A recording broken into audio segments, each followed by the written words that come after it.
Colonel Rebecca Morrison had been called Textbook Becky by every hotshot pilot in her squadron. At 42, with 18 years of military service, she'd heard every joke about her methodical approach to combat flying. But 30,000 feet above the South China Sea, staring at radar contacts that looked like birds but moved like missiles, Morrison realized that sometimes being too careful was the only thing standing between life and death. Colonel Rebecca Morrison ran her hand along the F-35's wing edge, checking for stress fractures that maintenance might have missed. The flight deck of the USS America buzzed with activity around her, but she took her time. Each rivet, each panel, each sensor housing got her attention. "Colonel, you do realize they actually test these things before they put them on the ship, right?" Captain Jake Williams called out from his aircraft 20 feet away. At 28, he had the swagger that came with flying the most advanced fighter jet in the world. Morrison kept inspecting. "They test a lot of things, Captain. Doesn't mean I stop looking." Williams laughed and shook his head. "Textbook Becky strikes again. Come on, ma'am. We've got the best maintenance crew in the fleet." Lieutenant Ashley Davis jogged up, helmet tucked under her arm.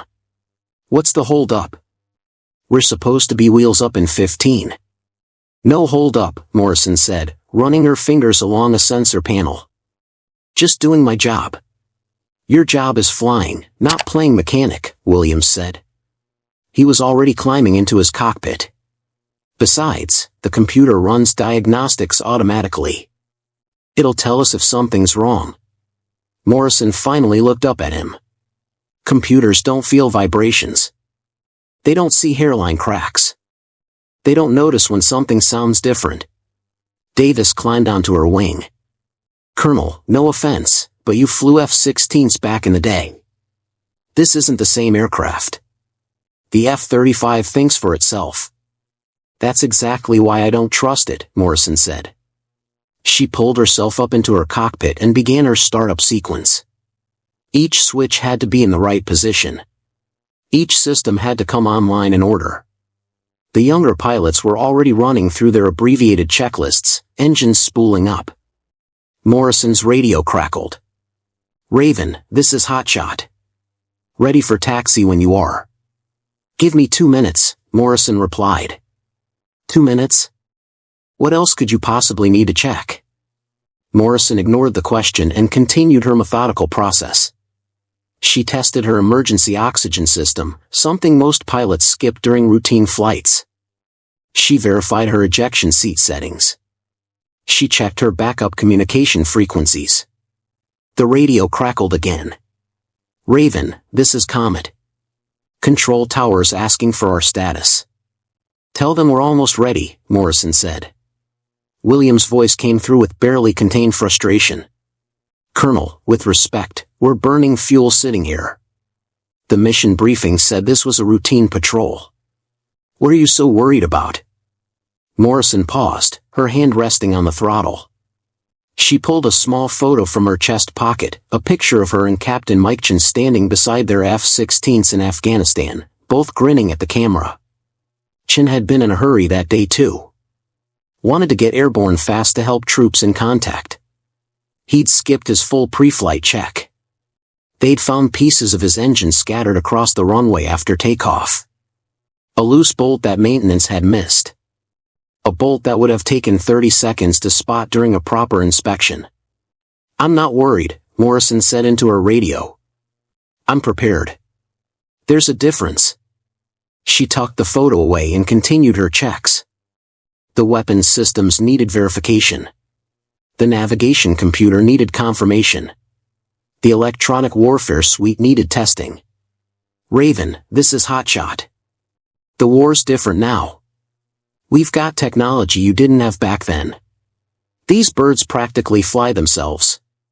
Morrison felt her jaw tighten. "Captain, technology fails. It always has. Always will.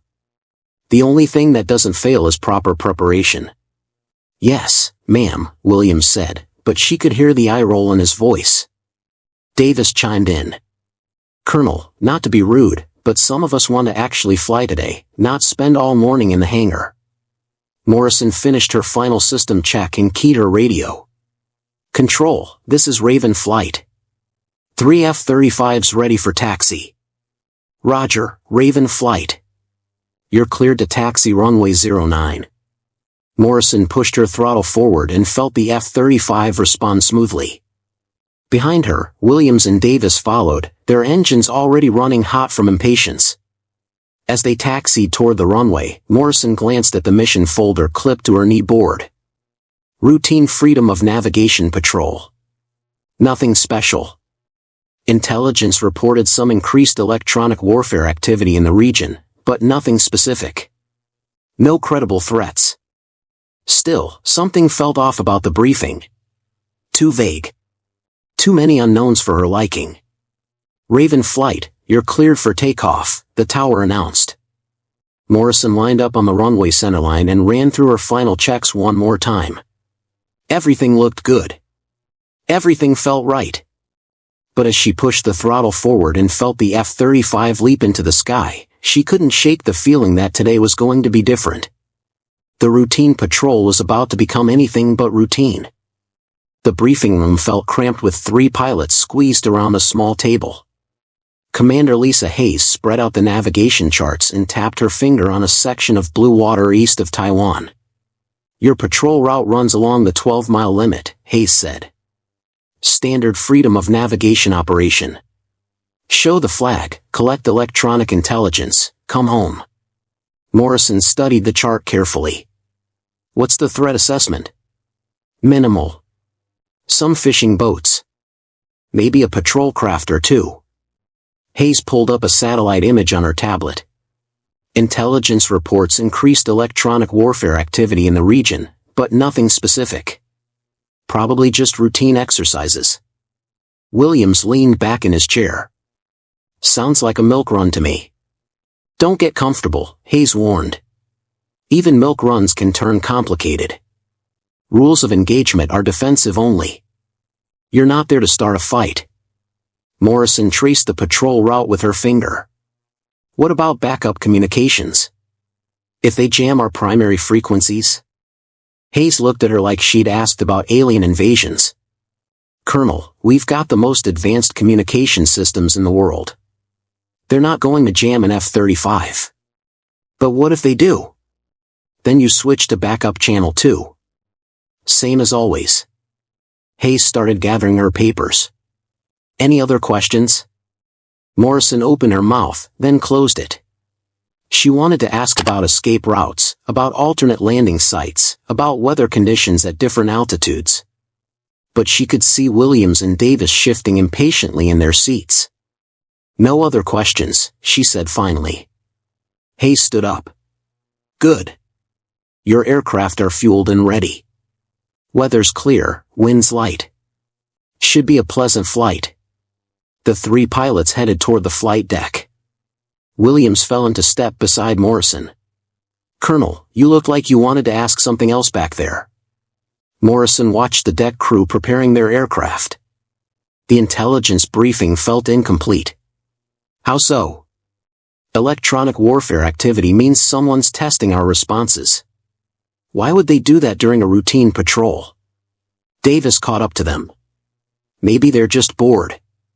I mean, we fly the same routes every week. They probably want to see if we'll do something different." Morrison stopped walking. "Or maybe they're learning our patterns." Williams laughed. "Colonel, you're overthinking this. It's a 4-hour flight in friendly airspace. What could possibly go wrong?" Morrison didn't answer. She climbed into her cockpit and began her startup sequence while Williams and Davis rushed through theirs. The familiar hum of the F-35 systems coming online usually calmed her nerves, but today felt different. "Raven Flight, cleared for takeoff," the tower announced. Morrison pushed her throttle forward and felt the familiar surge of acceleration. The F-35 lifted off smoothly, and she banked left to follow the prescribed route. Williams and Davis formed up on her wings, flying closer than regulation spacing allowed. "Hotshot, Comet, increase separation," Morrison ordered. "Roger," Williams replied, but she could hear the annoyance in his voice. Both aircraft moved out reluctantly. As they climbed to cruising altitude, Morrison activated her electronic warfare suite and began scanning for unusual signals. The display showed normal background noise, radar from civilian aircraft, navigation beacons, commercial radio traffic. Raven, this is Hotshot. Sensors are clean. No threats detected. Morrison kept scanning. Copy that. Maintain alert. Colonel, what exactly are we looking for? Davis asked. Anything that doesn't belong. They flew in silence for 20 minutes, following the patrol route exactly as briefed. Morrison's sensors picked up a few fishing vessels and what looked like a cargo ship, but nothing threatening. This is about as routine as it gets, Williams said over the radio. Morrison checked her navigation display. They were approaching the most sensitive part of their route, where international waters met disputed territorial claims. Her electronic warfare systems suddenly detected a faint signal, something probing their radar frequencies. Raven flight, I'm picking up electronic surveillance, Morrison announced. I don't see anything, Davis replied. Morrison fine-tuned her sensors. The signal was weak but persistent, like someone testing their defenses without wanting to be obvious about it. Hotshot, Comet, tighten up formation. Someone's watching us. Roger, both pilots replied, but Morrison could hear the skepticism in their voices. She was probably being paranoid. The mission briefing had said routine patrol, and so far, that's exactly what it was. But something deep in her gut told her that someone out there was waiting for them to let their guard down. Morrison kept her sensors active and her eyes moving.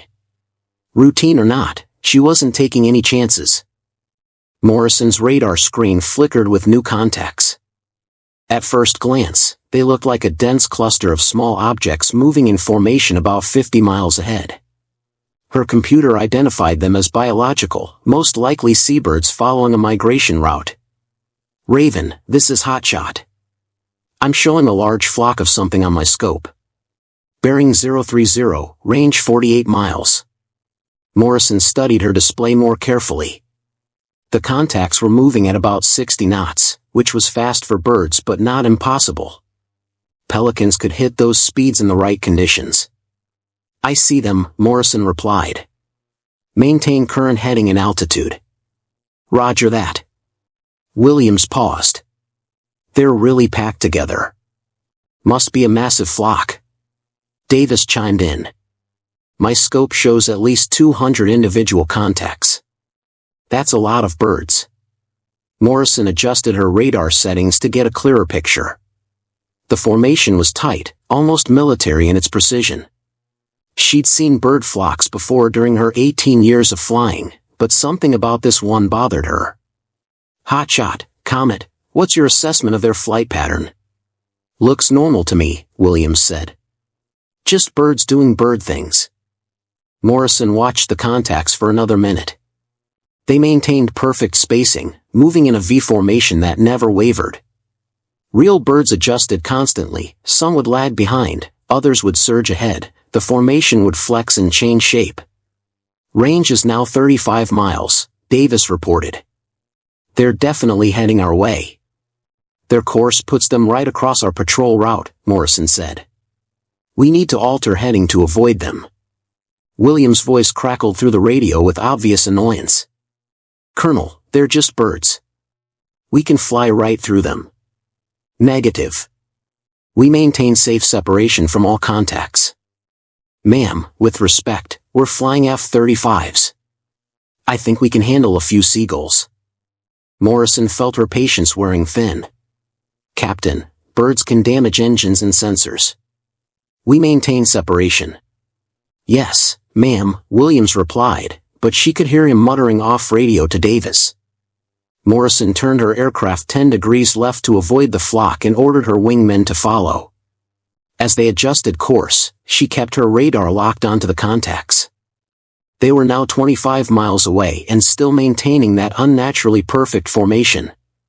Raven, this is Comet. The flock just changed direction. They're following our course correction. Morrison's pulse quickened. Birds didn't follow aircraft. They avoided them. She switched her radar to high resolution and studied the individual contacts more carefully. Each object was roughly the same size. Each maintained identical spacing. Each moved at exactly the same speed. Hotshot, Comet, I need you to run electronic warfare sweeps on those contacts. Electronic warfare sweeps? On birds? Williams laughed. Colonel, what exactly do you think we're dealing with here? Just do it. Morrison activated her own electronic warfare suite and began scanning the frequencies around the flock. At first, she detected nothing unusual. Then she caught it, a faint digital signal bouncing between the contacts. Raven, this is Hotshot. I'm not picking up any electronic signatures. Morrison fine-tuned her sensors. The signal was weak but definitely there, like a whispered conversation in a crowded room. Comet, are you getting anything? Negative. Just background noise. Morrison's training kicked in. 18 years of combat experience had taught her to trust her instincts, especially when something felt wrong. She keyed her radio for a direct channel to the ship. USS America, this is Raven 1. Request immediate electronic intelligence analysis on bearing 030, range 20 miles. Raven 1, stand by. Williams broke radio discipline. Colonel, what are you doing? You're going to make us look like amateurs. I'm doing my job, Morrison replied. The ship's response came back quickly. Raven 1, we show biological contacts on that bearing. No electronic signatures detected. Morrison stared at her display. The contacts were now 15 miles away and still perfectly organized. Still moving with mechanical precision. USS America, I'm detecting faint digital communications between the contacts. Request immediate backup. There was a long pause. Raven 1, say again? I'm detecting digital communications between what appear to be biological contacts. Something's not right here. Another pause.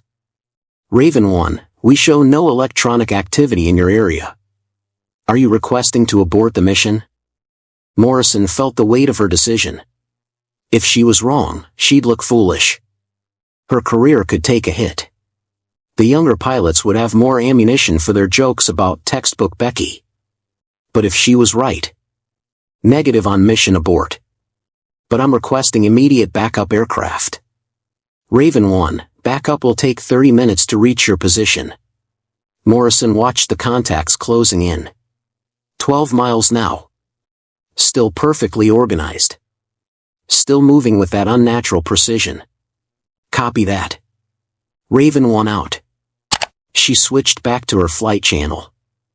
Hotshot, Comet, I want maximum separation from those contacts. Fall back to defensive spacing. Colonel, they're just birds, Davis protested. Lieutenant, those are not birds. Birds don't fly in perfect formation for 50 miles. Birds don't maintain identical spacing. And birds definitely don't communicate on digital frequencies. Williams' voice came through with barely contained frustration. Colonel, with respect, maybe it's time to let the new generation handle this.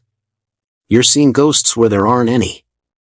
Morrison felt a flash of anger but kept her voice steady. Captain, I've been flying combat missions since before you could drive a car. I know the difference between birds and threats. The contacts were now 8 miles away. Still approaching. Still perfectly organized. Morrison made her decision. Raven flight, weapon systems to stand by. Maintain defensive positions and prepare for evasive maneuvers. Weapon systems? Against birds? Williams sounded incredulous. Trust me on this one, Morrison said, her fingers moving across her weapon controls. Whatever those things were, they weren't birds. And they were about to find out exactly what they were dealing with. Morrison watched her radar screen as the contacts reached 5 miles. They were still maintaining perfect formation, still moving with mechanical precision. Then everything changed.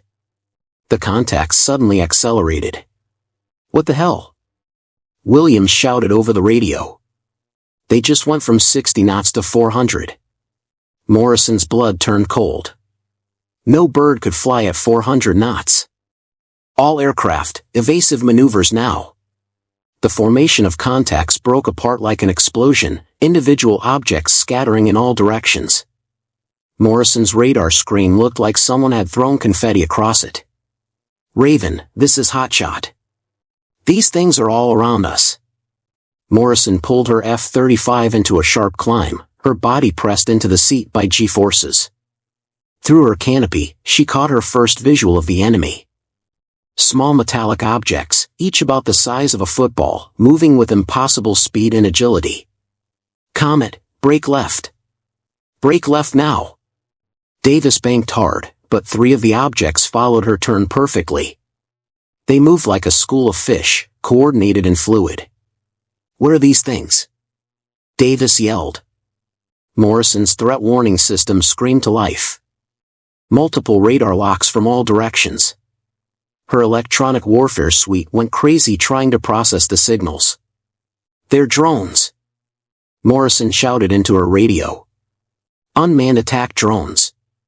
One of the objects zipped past her cockpit, close enough for her to see its sleek metallic surface and tiny propulsion system. It was no bigger than a pelican, but it moved with the precision of a guided missile. Raven flight, these are not birds. Repeat, these are not birds. We have multiple hostile drones, coordinated attack pattern. Williams' voice crackled through with panic. How many are there? Morrison's computer was tracking over 200 individual contacts, all moving at supersonic speeds. They swarmed around the 3 F-35s like angry wasps. Too many to count. Hotshot, what's your status? I've got 6 of them on my tail. They're matching every move I make. Morrison rolled inverted and dove toward the ocean surface. The drones followed, maintaining perfect formation even through her aggressive maneuvers. These weren't crude flying bombs, they were sophisticated weapons with advanced flight control systems. Comet, climb to Angels 20. Get some altitude. Roger, climbing. Morrison's threat warning system detected multiple missile locks. The drones were small, but they were armed. She pumped chaff and flares, hoping to confuse their targeting systems. Raven 1, this is USS America. We're showing multiple fast-moving contacts in your area. What is your status? Morrison keyed her radio while pulling through a hard turn. America, this is Raven 1. We are engaged with multiple hostile drones. Approximately 200 contacts. Requesting immediate assistance. Did you say 200? Affirmative. Small, fast, coordinated attack. They were disguised as migrating birds. One of the drones dove toward Williams' aircraft. Morrison watched in horror as it impacted his left engine intake. The explosion wasn't large, but it was enough to damage the engine fan blades. Hotshot, you're on fire. Shut down your left engine. I'm trying. The controls aren't responding. Morrison could see thick smoke trailing from Williams' F-35. The young pilot was struggling to maintain control as his aircraft shuddered from the damaged engine. Comet, cover Hotshot. I'm going to try to clear his tail. Morrison dove toward the swarm of drones pursuing Williams. Her F-35's cannon spun up, and she squeezed the trigger. The 20mm rounds tore through 2 of the drones, turning them into sparkling clouds of metal fragments. Good hit, Raven. But more drones immediately took their place. The swarm seemed to learn from each attack, adapting their tactics in real time. These things are talking to each other, Morrison said. They're sharing information. Davis climbed above the swarm and dove down, trying to scatter them with her engine wash. It worked for a few seconds, but the drones quickly regrouped. They keep coming back to formation, Davis reported. It's like they're controlled by a single mind. Morrison's mind raced. 18 years of combat experience had taught her that every enemy had a weakness. These drones were coordinated, which meant they were probably controlled by a central command system. Raven flight, listen carefully. These drones are networked. They're communicating with each other. If we can disrupt their communications, we can break their coordination. How do we do that? Williams asked, his voice strained as he fought to control his damaged aircraft. Morrison activated her electronic warfare suite and began scanning for the drone's control frequencies. The signal was spread across multiple channels, constantly changing to avoid detection. I'm trying to jam their communications. Give me 30 seconds. A drone exploded against her starboard wing, sending shrapnel across her canopy. The F-35 shuddered but kept flying. Raven, you're hit. Morrison checked her systems. Minor damage to the wing, but all critical systems were still operational. I'm okay. Stay focused on the mission. She found the primary control frequency and began transmitting interference. For a moment, the drones seemed confused, their perfect formation wavering. It's working. Davis shouted. They're breaking formation. But the disruption lasted only seconds. The drones quickly switched to backup frequencies, and their coordination returned. They're adapting faster than I can jam them, Morrison reported. Williams' voice came through weak and strained. Colonel, my engine's getting worse. I don't think I can keep this up much longer. Morrison looked at her fuel gauge. They'd been in combat for less than 5 minutes, but her fuel was burning fast from the aggressive maneuvering. Hold on, hotshot. I'm going to get us out of this. She had to find a way to beat an enemy that could adapt to every tactic, that could coordinate perfectly, and that outnumbered them 100 to 1. Morrison keyed her radio with calm determination. This is Raven. I have multiple hostile drones, supersonic speed, coordinated attack pattern. All aircraft, execute defensive protocol Echo 7 now. It was time to use everything she'd learned in 18 years of combat flying. Morrison's mind switched into the analytical mode that had kept her alive through countless combat missions. The drones were fast and coordinated, but they were still machines. Machines followed patterns, and patterns could be broken. Comet, execute a spiral climb at 15 degrees. Maintain steady speed. Roger, Davis replied, pulling into the prescribed maneuver. Morrison watched the drones react to Davis's movement. They followed in perfect formation, adjusting their positions to maintain optimal attack angles. Just as she'd expected. Hotshot, reduce throttle to 60%. Let them think you're wounded. I am wounded, Williams protested. I know. But you're not as wounded as you're going to pretend to be. Morrison activated her electronic warfare suite and began a systematic scan of the drone's communication frequencies. This time, she didn't try to jam them immediately. Instead, she listened. The drones were transmitting constantly, sharing position data, target priorities, and tactical adjustments. Their communication protocol was sophisticated but predictable. They updated their formation every 3 seconds, like clockwork. Comet, in 10 seconds, brake hard right and climb. Hotshot, when she brakes, cut your throttle to minimum and dive. Copy that. Morrison counted down in her head. 3, 2, 1. Execute. Davis broke right while Williams dove toward the ocean. The drone swarm split to follow both aircraft, exactly as Morrison had predicted. For a brief moment, their formation was stretched and vulnerable. Morrison dove through the gap between the two groups, her cannon firing in short, controlled bursts.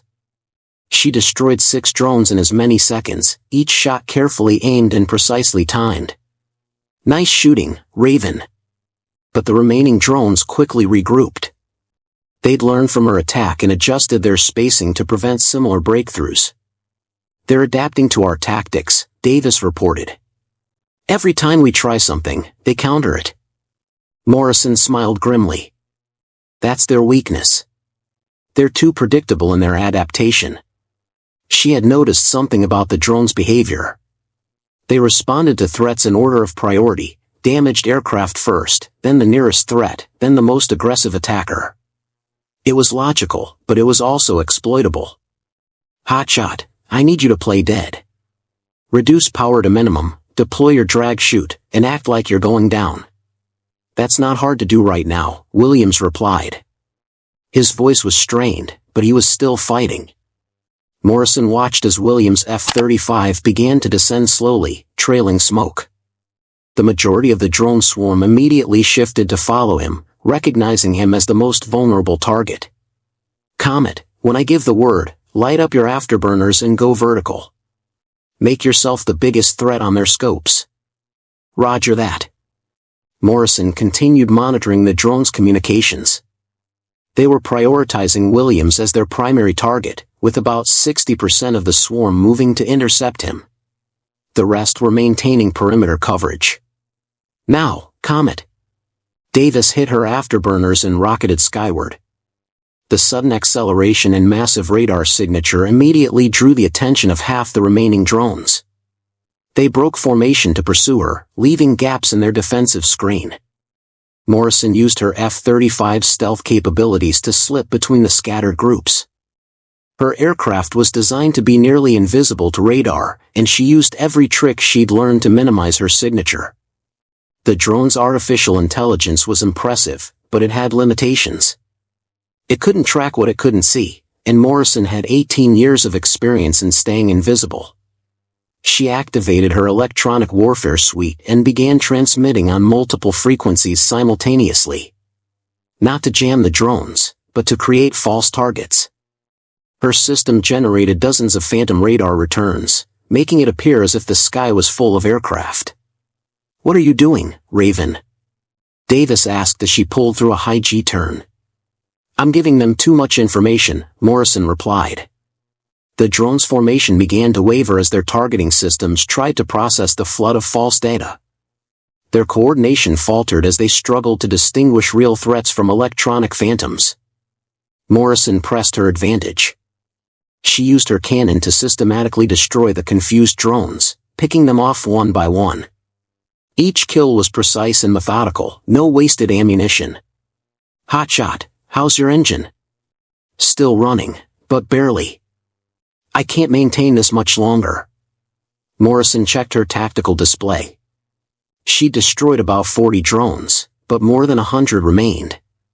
Her ammunition was running low, and fuel was becoming a concern. "Comet, I need you to execute a textbook defensive weave.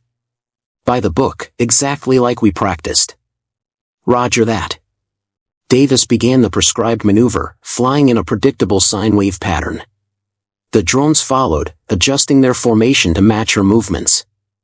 Morrison had noticed that the drones anticipated standard fighter tactics perfectly.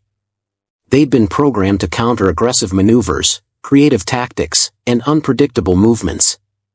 But they seemed to have trouble with basic, by-the-book flying. "Hotshot, maintain straight and level flight. Don't deviate from your heading." "Are you sure about this, Colonel?" "Trust me." Morrison flew her own aircraft in a standard combat air patrol pattern, the kind taught to student pilots. Nothing fancy, nothing creative. Just basic, fundamental flying. The drone's targeting systems seemed confused by the simplicity. They'd been designed to counter sophisticated threats, not elementary maneuvers. "It's working," Davis reported. "They're not tracking us as effectively." Morrison activated her remaining missiles and began methodically engaging the drone swarm. Each missile found its target, and each target was chosen based on disrupting the drone's formation rather than simply destroying individual units. "Raven, this is USS America. Backup fighters are 10 minutes out." "Copy that. We'll keep them busy." Morrison destroyed another cluster of drones with her cannon. The survivors immediately adapted, spreading out to prevent similar attacks. But their adaptation was predictable, and Morrison was already planning her next move. She had learned something important about artificial intelligence. It was brilliant at solving complex problems, but it struggled with simple ones. The drones could counter advanced tactics, but they couldn't handle basic flying. "Hotshot, Comet, maintain standard formation. Fly like you're in training. No aggressive maneuvers, no creative tactics. Just basic fighter flying." That seems too simple, Williams said. Sometimes simple is exactly what you need, Morrison replied. The three F-35s flew in perfect textbook formation, executing standard maneuvers with mechanical precision. The drone's coordination began to break down as their artificial intelligence struggled to counter tactics that weren't actually tactical. Morrison smiled as she watched the drone swarm grow more confused with each passing minute. After 18 years of combat flying, she'd learned that the best weapon against complexity was often simplicity. And right now, being textbook Becky was exactly what they needed to survive. Morrison's cannon found its final target, and the last drone exploded in a shower of metal fragments. The sky around them was suddenly quiet, filled only with the steady hum of their jet engines. Raven Flight, this is America. We show all hostile contacts neutralized. What's your status? Morrison checked her instruments. Fuel was low but adequate. Ammunition was nearly exhausted. Her aircraft had minor damage but was still flyable. America, this is Raven. 3 aircraft operational. Hotshot has engine damage and needs priority landing. Roger that. You're cleared for immediate recovery. Emergency crews are standing by. Morrison looked over at Williams' F-35. Smoke was still trailing from his damaged engine, but he was maintaining level flight. His flying was steady and controlled despite the crisis. Hotshot, how are you holding up? Engine's running rough, but I can make it back. Thanks for getting us out of that, Colonel. We got ourselves out of it. All 3 of us. Davis's voice came through the radio with something Morrison hadn't heard before, respect. Colonel, how did you know? How did you see this coming when none of us did? Morrison thought about her answer as they flew toward the carrier. I didn't know. I just paid attention to what didn't make sense. Those drones were designed to counter modern fighter tactics, Williams said. They had an answer for everything except basic flying. That's the thing about technology, Morrison replied. It's usually designed to solve the last problem, not the next one. They flew in formation toward the USS America, maintaining the same textbook spacing that had saved their lives. Morrison felt a quiet satisfaction watching her wingmen fly with new precision and discipline. Raven Flight, America approach control. You're cleared for straight-in approach, runway 1. Hotshot, you're first to land. Roger, cleared to land. Morrison watched Williams bring his damaged F-35 down smoothly despite his engine problems. His approach was perfect, not too fast, not too slow, exactly by the book. He touched down gently and rolled to a stop as emergency crews surrounded his aircraft. Nice landing, Hotshot, Morrison said. Thanks, Colonel. I learned from the best. Davis landed next, her touchdown just as smooth. Morrison followed, completing the formation's safe return to the ship. As they shut down their engines, Morrison pulled out the photo of her and chin from her chest pocket. She looked at it for a long moment, then tucked it away. The debriefing lasted 3 hours. Intelligence officers wanted to know everything about the drones, their capabilities, their tactics, their weaknesses. Morrison answered each question methodically, providing detailed technical analysis of the engagement. The drones used artificial intelligence to adapt to our tactics, she explained. But AI learns from patterns. When we stopped giving it patterns to analyze, it couldn't adapt. Commander Hayes shook her head in amazement. 200 drones, and you took them all down with 3 aircraft. We used what we had, Morrison said simply.